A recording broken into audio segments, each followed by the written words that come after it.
Oh, no! We suck again! Welcome back. Welcome back to Banging the Can, the Houston sports show that does not apologize for championship rings and tings. Presented by Bolen Media with new episodes dropping every Monday and Friday. I am Ross Bolen, and that was the worst Houston sports weekend of 2025. So far. The Texans lost one of the worst football games ever played to the Jacksonville Jaguars, 17-10, to fall to 0-3 on the season. What a showcase of AFC South talent that was. And the Astros got swept by the Mariners to decimate their chances of winning the American League West, although it is still possible. And for now, the Astros are completely out of the playoff picture. What a disaster. Let's start with the Texans, though. Let's start with the Texans. The Texans have scored like 38 points total through 3 games. I think that's math is correct. I think we've scored 38 points in 3 games. The Colts, the Indianapolis Colts, scored 41 points this week. They scored 41 points on Sunday against the Titans. They scored more points in 1 game than we have in 3. Okay? This 0-3 start is, I can't even put English words together to explain how bad this has been. And it's confusing if you're a fan, because if you're a fan and you tune into the post-game press conferences and you see what head coach DeMeco Ryans has to say and you see what quarterback C.J. Stroud has to say, and they don't seem to understand where they're at, how bad they look at 0-3. And there are some of you who are hopelessly optimistic out there, and you say things like, well, what are they supposed to say? We suck? Yes. Realism and being realistic about where you are at is the only way to improve. You can't just lie. This isn't a fake it till you make it situation. It's the National Football League. This is professional sports. These dudes are making millions and millions of dollars. There's a lot on the line. This is not a fake it till you make it or remain a silly amount of optimistic until things turn the corner. You got to look yourself in the mirror and go, this sucks. I suck right now. I'm not good enough. I've got to be better. This is humanity. This is what you have to do. I used to be a piece of shit. Somewhere around 2020, I had to look myself in the mirror and go, is this the life I want to live? Do I want to be a piece of shit? No. So I made changes. I started doing things differently. I made different decisions, different choices. I created a different routine. I turned my life around in a direction that I wanted it to go, and I didn't do that by lying to myself and saying, you're killing it, dude. This is great. Keep it up. Because if I did that, I'd probably be dead. And that's where the Texans are at. If you want to keep going to the media and looking in the mirror after the game and going, well, we did our best. We tried super hard. Next week will be better. What does DeMeco keep saying? We're close. We're not close, bro. I'll get to DeMeco, though. Let's start with C.J. Stroud. There's a lot going wrong here. A lot. And last week, I think I said it was really difficult to tell who to point the finger at. You know, is it the offensive line? Is it the new offensive coordinator, Nick Caley? Or is C.J. actually going through massive personal struggles as a quarterback? This week, to me, proved, regardless of the other factors, CJ is going through massive struggles as a quarterback. He just doesn't look good, man. And here's something else I'd say to the hopelessly optimistic Texans fans out there who are like, you got to keep your chin up, root for your team. It's like, what the Do you watch the other teams play? Do you tune in to the other games during the course of the week? It's like going from watching freshman high school football to, you know, an SEC playoff team, college team. That's it's night and day. Like, the Texans look and feel like they should be relegated. Like, they are that bad.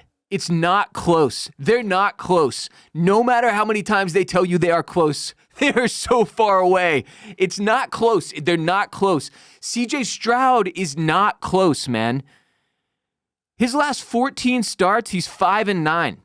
5 wins, 9 losses, 12 touchdowns, 11 interceptions in his last 14 starts. And his body language is awful. I said last week it doesn't look like he's having fun. Like, it's worse than that, though. He looks defeated. He looks sad. He looks broken. And that is completely on him. Like, you are the only person in charge of your personal attitude. And if you want to be a leader, your messaging cannot be the same thing every week, win or lose. I understand, like, here's my problem with CJ. From a life philosophy standpoint, I agree with this young man. I respect his devotion to his religion, to Jesus Christ, his Lord and Savior. I respect the positivity. I respect that he refuses to throw anyone under the bus. He seems like a genuinely nice guy. I think he's got a great outlook, a great life philosophy. I respect that. But this is your job. This isn't life. This is work. This isn't life. It's a very, very different thing. And in competitive sports, the attitude of like, you know, all you can do is move on to the next week. We you know, and we're all very lucky to be here to play professional football. We're so blessed. It's like, yeah, sure, dude, but like, we don't want to hear that shit, and that's not what you or your teammates need to hear right now either. The messaging is bad. Real leadership in a professional setting will stand up and say, this isn't good enough. Not, we're close. The offense is close. They've said that every 3 weeks. The only thing you're close to at this point, D'Amico, is being fired. That's the truth. We're so close. You're not close. You're like a woman faking an orgasm. I'm so close, I'm almost there. No, you're not, dude. You're lying to yourself and all of us. You're not close. Week 1, I understand. You don't want to throw people under the bus yet. It's early. Week 2, all right. It's the offensive coordinator's second game ever as an offensive coordinator in the NFL, which I will get to because I have more to say about that. Week 3 against the Jags, when you put 1 touchdown on the board again, and you score 10 total points, and you lose for a lot of reasons, but one of which is that your star wide receiver, your Pro Bowl wideout, fumbles the football. Like, you are now in a place where you need to say, we have been very bad. There is no excuse for being this bad. Here is how we plan to improve. That's what you should be coming to the media with. That's what you should be saying in the locker room. And I don't know what goes on behind closed doors. Obviously, maybe there's some different messaging, but the messaging in the media is pathetic. It's not inspiring. And if you're like, oh, it doesn't matter, or the only thing that matters is the messaging to the team. Yeah, no, that's not how this works. Pro sports teams make money because the fans show up and spend money. They pay for a ticket to a game. They buy merchandise, jerseys, hats, all that dumb shit I've got scattered around my studio, bobbleheads, fucking commemorative magazines. You need the fans to feel good. And if you think any Texans fans feel good hearing we're so close, the offense is close, we're almost there, week after week with this shit, with an 0-3 start for the first time since, I think, 2020, no, dude, you're not close. You're close to getting fired. You're close to getting fired. And if you don't think that's realistic at this point, you're ignorant or you're being naive intentionally. Look, this is where the Texans are at 0-3. We play the Titans next week, which if you checked the schedule prior to the season starting, you would say was a lock to be a win. And I believe we opened as 7-point favorites against the Titans because the Titans are a dog shit trash organization. Everybody knows that. That's a joke of a franchise. No one takes it seriously. Now, the sad news is that we're in the same fucking category. No one takes us seriously either. No one ever has. This was supposed to be the first era where we could finally build some respect amongst the other NFL organizations, and we have completely failed to do so. Nothing about next week makes me feel like it's a solid win. I'll paraphrase Sean Pendergast on Twitter here, but He said the Texans are 7-point favorites against the Titans next week, which is funny because I'm not sure the Texans will score 7 points. And how the hell could you be confident that we'd score 7 points? This offense is maybe the worst Texans offense we've ever seen. And if you've been a Texans fan since the inception of this franchise, you know that is really saying something. But this might be the worst Texans offense we have ever seen. The Titans game is not a guaranteed win, but let's just say for the sake of argument, we do win that game. Then we are 1-3. We play the Ravens the week after that. If you think there's any chance of us winning that game, you are so delusional that you might consider having yourself institutionalized. So we are going to go into the fucking bye week at best, 1-4. At worst, 0-5. And if you don't think heads are going to roll at the bye week, and maybe they won't, maybe Cal is checked out because he's dealing with the legal issues regarding his family and the fucking trust and team ownership or whatever is going on there. But if you're a competent owner of the Texans at this point, and you've seen what we've seen as fans, and you saw what you saw last season and the year before, this is the trajectory, friend. And if you're listening on the podcast platforms and you're not watching on YouTube, what I'm doing is using my hand to indicate a downward slope. We are going down like an airplane that's lost both engines. We're going to crash. If you're a competent owner and your team is 1-4 at best or 0-5 at the bye, your new offensive coordinator has shown you absolutely nothing. The only touchdown we scored yesterday was a defensive mistake by the Jaguars where Nico Collins was left untouched for a 50-yard touchdown. That is not, you don't get credit for that. This offense has shown you nothing. And if you think they're going to go into the bye and come out of it with the same coaching staff, I got a bridge in Beaumont I'd like to sell you. But there is no way that should happen. If they are 1-4 or 0-5 at the bye, I love D'Amico, and I hate to say this, but I think you got to talk about what happens next. I think you got to consider getting rid of him. This isn't working. It's just not working. You are on the verge of wasting your most promising quarterback outside of the dude with massage table issues in the history of the franchise. 2 years ago, we're talking about this kid's so good. You know, during his rookie year, we're cruising so well. This kid's so good, he's going to be our first chance at a Super Bowl. At the very least, the expectation was set that like we should make an AFC championship in the next 5 years at a minimum. You're wasting his entire rookie contract, regressing season over season, getting worse year over year. There's no excuse. There's no excuse.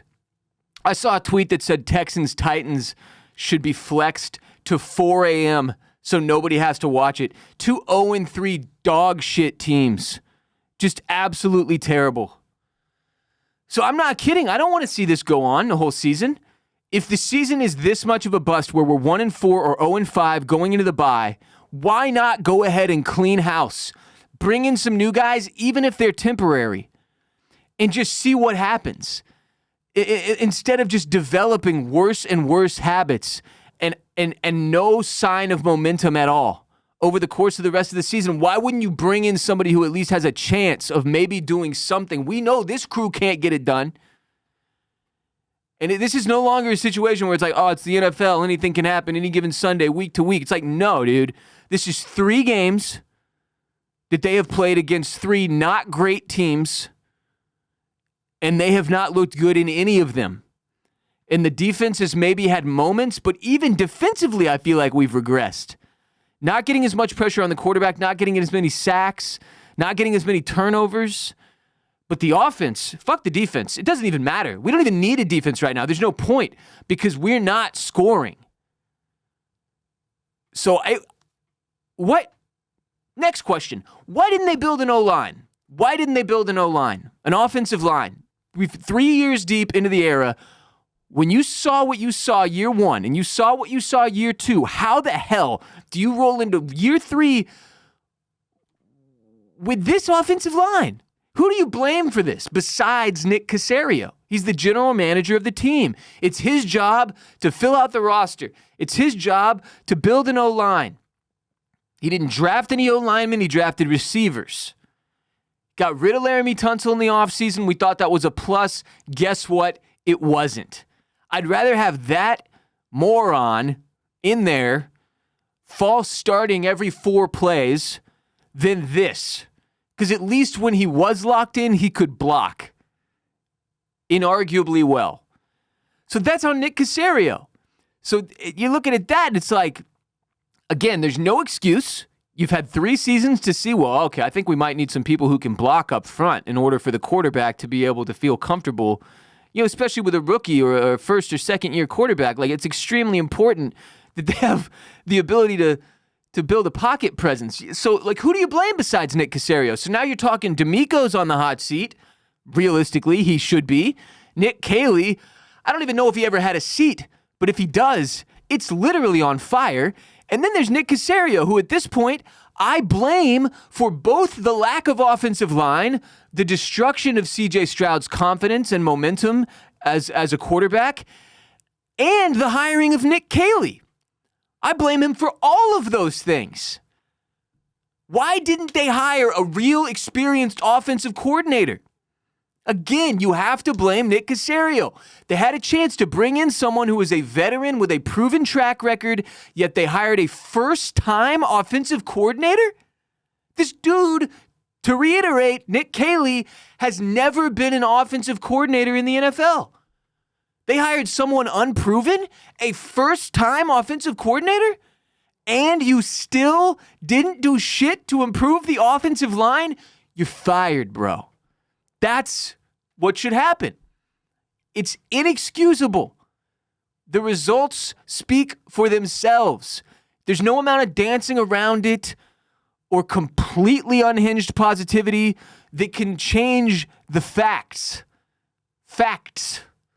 F-A-C-T-S. The fact is, this offense sucks. They have scored the least amount of points in the entire league through 3 weeks. They suck. They are arguably the worst team in football. You can make that argument valid.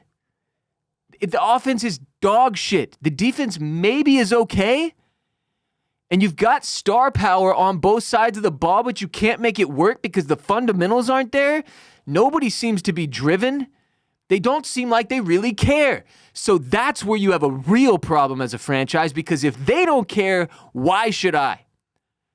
Why should I spend every Sunday for fucking 17 weeks, 16 out of those 17 weeks, or 17 out of the 18 weeks of the NFL, whatever it is, miserable? Why should I do that to myself? Why should I do that to myself? Why? I took a fucking nap in the second quarter yesterday. This is how bad we are. I went, I can't do this.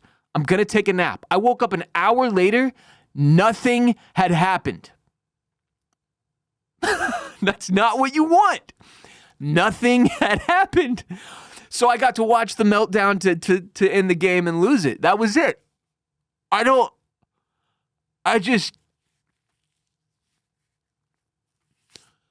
They're awful. They're awful. And the most concerning thing about it is that the leadership doesn't seem to have an answer. And they don't seem to have the correct mentality. Okay? Here's another tweet I saw that it fucking shook me to my core. Here's the tweet. It says, "Be the Texans since 2011. Have a great first season for your new QB and make the playoffs. Second year has some regressions, but still make the playoffs and future looks bright. Team collapses the third season and starts a 1 to 3 year rebuild. And repeat."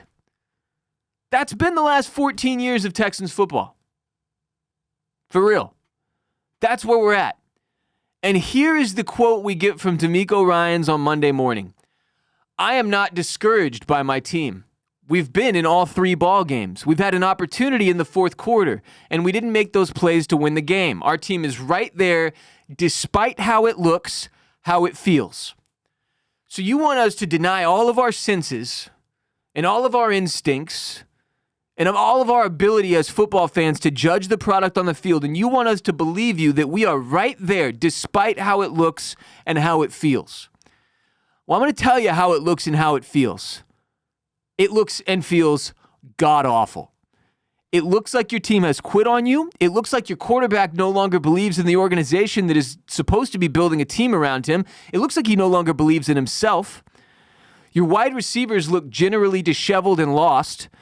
Your offensive coordinator looks like he bit off more than he can chew and maybe should have stuck to coaching fucking tight ends and being in charge of passing strategy or whatever the hell it was in his most recent organization.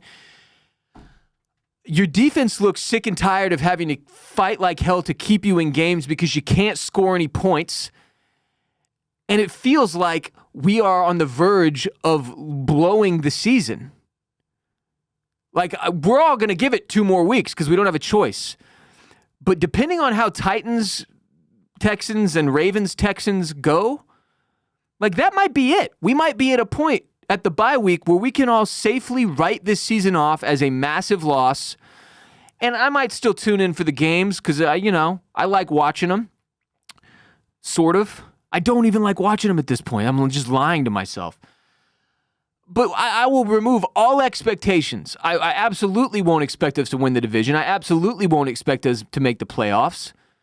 If they beat the Titans and the Ravens in some miracle, handily beat the Titans and then also somehow find a way to beat the Ravens, then maybe at 2-3, I'll be able to tell myself a lie that, like, okay, maybe there's a chance moving forward. But the fact goes back to what I said earlier. Like, you tune in for a football game between 2 good teams after watching a Texans game, and it's going to make you feel completely emasculated. That they're just terrible. And then here's what's worse. You know what other game I watched yesterday that made me feel so soft and sad in my pants? Cowboys-Bears. The Bears are a year behind us in the rebuild. And it looked like they had a competent offense, and Caleb Williams looked happy to be there, and I think he threw 4 touchdowns, and they scored like 38 points or something, or at least that's where they were at when I turned it off. They beat the shit out of the Cowboys, and now they're 1-2, I believe, the Bears are, with a chance to actually start building in the right direction. And again, just 1 week. But if I'm watching Cowboys-Bears, and it's making me question the competency of our entire front office as a result, whoo! We're in a bad spot, boys. A bad spot. The team's trash. It's just dog shit. Fucking terrible. Awful to watch. No fight. No spark. No energy. No fire. Just getting the shit kicked out of them. And they look defeated and sad. CJ Stroud is doing the fucking Charlie Brown walk all over the field. Head down, just, oh, fuck. Gets to the post game, says the same thing every week. He keeps saying people are going to talk crazy and say that we suck. It is no longer the case that we are talking crazy, my friend. That quote worked after week 1. How are you're gonna accuse us of crazy? You're trying to gaslight me as a football fan? You're trying to gaslight me and tell me what I see is not real? Hell nah. You suck, bro. The team sucks, bro. We are not talking crazy. You suck. Do something about it. Quit fucking moping. Jesus. Praise be his name. Get the fuck out there and do something differently. The same shit week after week is going to end with us having won like 5 games this season. We're going to be 5-12, dude. That's where we're at. Coming at me. They're going to talk crazy. This isn't crazy. You're crazy if you can't see the writing on the wall. But maybe they just need a clean house. Maybe this isn't it. Maybe D'Amico can't get it done. Caserio, though, even more than D'Amico, I'm like, this fucker, I don't know if he knows what he's doing. The lack of offensive line and the hiring of Nick Caley are damning L's on Nick Caserio's resume. I feel embarrassed as a Texans fan right now. So let's talk about the Astros. That'll pick us up, shall we? Swept. swept by the Mariners in the most important series of the season with your three best starting pitchers, for all intents and purposes, starting those three games after you swept the Rangers to seemingly save your season and a chance at still maintaining the AL West division title for the eighth full season in a row. I think it is. Does it matter? No. The point is, build that momentum against the Rangers and they come in and get swept. 0-4, 4-6, 3-7, 3 L's. Devastating. Devastating blow. Now 3 games back of the Seattle Mariners in the standings. We are tied with the Cleveland Guardians for the last wild card spot, but the Guardians have the tiebreaker against the Astros. So if the playoffs started today, the Astros are out. 6 more games to play. If the playoffs started today, though, the Astros would not be in them because the Guardians and Astros are tied, and the Guardians have the tiebreaker over the Astros for the final wild card spot. Okay? Some things to say about this series. First of all, I assume we've got one more start from Framber Valdez, at least maybe 2 in these final 6 games. Can't wait for this dude to be gone. So sick of talking about him. It's been the same shit all summer long. Fuck him. Goodbye. Peace. Thanks for 2022 or whenever that was. Thanks for the good times. The bad times are starting to outweigh them. Get out. Hunter Brown being the only reliable starting pitcher on this team seems problematic. Jason Alexander turned back into a pumpkin at the worst possible time. The 3rd game of the Seattle Mariners series, made it not even 2 full innings. Gave up a grand slam. Walked in a run, then gave up a grand slam to the next batter. Cannot make those kind of mistakes if you want to be a serious baseball team with pennant aspirations. Those are just facts. I still believe in this team offensively and defensively minus pitching. The offense obviously let us down this summer. These guys have not scored nearly enough to win consistently. They just haven't. But the batting order, you look at the lineup on paper and it's not bad. I really do think the injuries just caught up to them. And all the extra energy they had to exert when they had major guys like Jordan down for big stretches, Jake Myers down for big stretches. Everybody. Pena's been down for stretches. Yanier Diaz regressed offensively for a lot of the season. Altuve has looked like a shell of himself for months. I think it just caught up with them. You look at that lineup on paper, though. I think they've got the bats. But here's the thing. Here's something. This Mariners series, it really shook me, man. Now, I'm like, admittedly, this is recency bias that's going to make my Astros takes a little more negative than maybe they need to be. But at one point, they showed a graphic of the Mariners' batting order and the number of home runs next to every player that they had hit. And I think like their 7th best home run hitter was at like 27 homers, which would be like first on our team. That was like their 7th best guy. And obviously, they've got Cal, who's going for 60 ding-dongs this season and is having the best offensive production season for a catcher in the history of the sport. But it's not just Cal, bro. That whole batting order is stacked with bomb hitters, with ding-dong lovers, tons of power. And comparatively, we look like a bunch of pussies. Now, credit to the Mariners organization. They've been close for a couple seasons, and they finally did what they needed to do in terms of adding even more firepower to their offense, and they're in a spot now where if you had to pick a team right now to win it all, Mariners are arguably the number one option there. They're the hottest team in baseball. I think they've won like 13 of their last 14 or 14 of their last 15 games. They're hot. They're exactly what you want going into October, going into the back of September and into October. So it scares me because I'm like, on one hand, I've said the same thing all season. Like, these guys aren't getting it done, the Astros, but on paper, I see the vision. I see what could be. But then I watch the Mariners series and I'm like, well, we're not close to that. We are not close to that. And the Astros situation is a little more complicated because, like, Joe Espada should still be in the running for manager of the year. The fact that he kept us in the playoff race until the last week of the season is nothing short of a miracle. Dana Brown, as a general manager, has done fantastically. He has filled holes all season long. He has pulled the correct guys out of the minors to keep us at least competitive. When we set a fucking major league record for the amount of IL stints in one season. I think we're at 30. Or maybe that's right. Again, memory's a little foggy this morning because I'm being bogged down by sports depression. But the Astros, as of Jeremy Pena's oblique strain, which sent him to the IL, are the most injured team in 125 years or whatever, since they started tracking this. So you cannot put this on Joe Espada and Dana Brown. They have both done their jobs incredibly well. They are arguably the only reason that we are even talking about still having a chance at making the playoffs.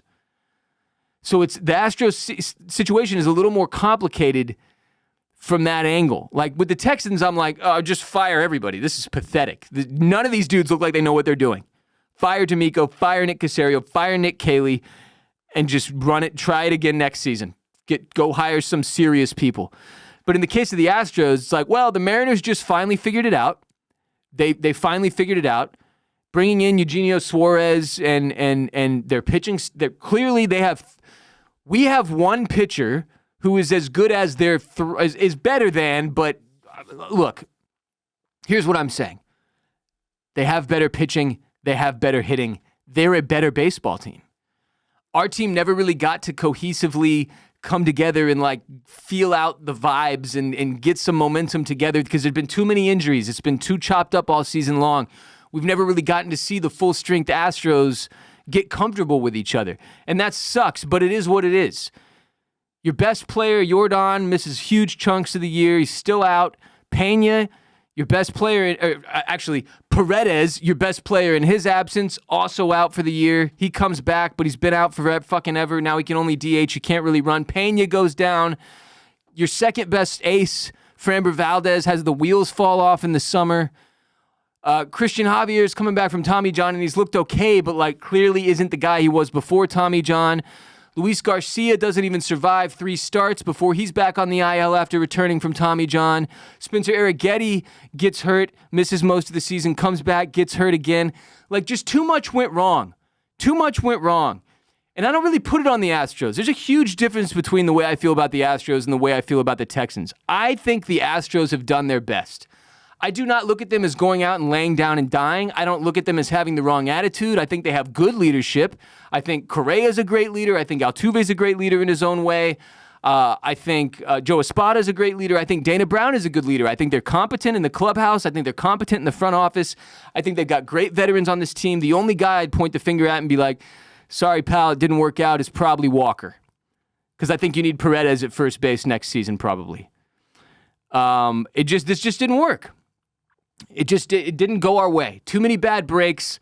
We've had an unbelievable run. And this season just kind of broke down. So this was the last home series of the regular season. The Astros have no more home games this regular season. The Astros went 46 and 35 at home this year for the second year in a row. 46 wins, 35 losses at home. They started 32 and 14 at home. They finished 14 and 21. And despite having a 46 and 35 record at home, they had a minus 28 run differential at Daikin Park. That means over the course of the year, opposing teams scored 28 more runs than the Astros did in their own ballpark, which is a hitters-friendly park. That's just, we're still having issues. The name changed, you know? The juice box is gone. The ice box is here. Same exact story as last season, though. Is it the batter's eye? I don't know. Is it that they get booed on the road and that helps them get up for games? I don't know. I'm sick of having the same conversation, though. How many years in a row are we going to do this? So I'm not as down on the Astros as I am on the Texans because it doesn't look like they quit. They don't look like losers to me. They ran up against a team that's just simply on another level than them. Especially right now where the Mariners are red hot and the Astros not.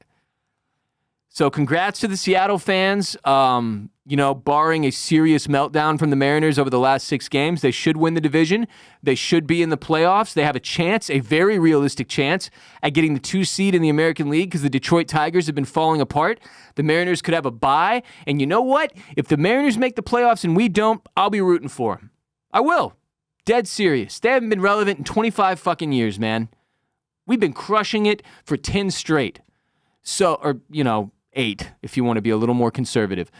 So I got nothing against the Mariners and their fans, and I like their team, and they look good. And these guys love to hit ding-dongs, where we absolutely don't. Our best ding-dong hitter is hurt all the time. So series against the Athletics starts tomorrow night. Series against the Angels starts Friday night. Those are the last 2 series of the Astros season. A lot can happen. They can still very much make the playoffs. They could still make the wild card, but I think if you want to be real, we've probably seen enough to know this isn't our year. This is probably, if you want to be the type of unrealistically optimistic person who thinks they could just flip a switch in the postseason and they've got enough veteran leadership who's been there before, maybe they could do it. I'm not going to stop you. Go live in that delusioned fantasy of yours. But I think we've seen enough here. I think we've seen enough, sadly. We had to watch both the Texans and Astros seasons sort of go up in flames in the same weekend. So all I can say is, save us, Kevin Durant. You're our only hope. You are our only hope. Maybe, just maybe, the Rockets offense will be incredible because the Texans offense and the Astros offense combined has left me in the sunken place. That will do it for today's show. Remember, we have new episodes dropping every Monday and Friday on youtube.com/@bangingthecan. If you're watching on YouTube, subscribe, hit the like button, turn on notifications so you know every time we drop a new episode, and leave us a comment with your thoughts and feelings about the Texans' 0-3 start and about the Astros getting swept by the Mariners over the weekend. If you're listening on Apple Podcasts, rate us 5 stars. Write a quick 2-3 sentence review about why you like our show. If you're listening or watching on Spotify, rate us 5 stars. It helps us a lot. It helps the show grow. Share the most unapologetic Houston sports show in existence with your friends and family. Tell your uncle, your dad, your aunt, your cousin, your sister, your mom, anybody in your family, any of your friends that's a big Houston sports fan. Tell them about us here at Banging the Can, where you can tune in every Monday and Friday to just get real angry with me. I'm Ross Bolen. You can follow me on Twitter and Instagram at WRBolen. Follow our show at Banging the Can on TikTok, on Instagram, on Twitter, and on Threads. I will be back Friday to discuss the results of the Astros Athletics series. Please, God, let us finish the season with some positivity. Sweep the fucking A's. Sweep the Angels. Get into the postseason, and at least let's see what happens. Don't break the streak of postseason appearances, please. That's the goal. It's not win the AL West. It's not make the ALCS. It's not win the World Series. It's make the postseason. That's the goal. Simplify it. That's where we're at. Until next time, H-Town. Stay down.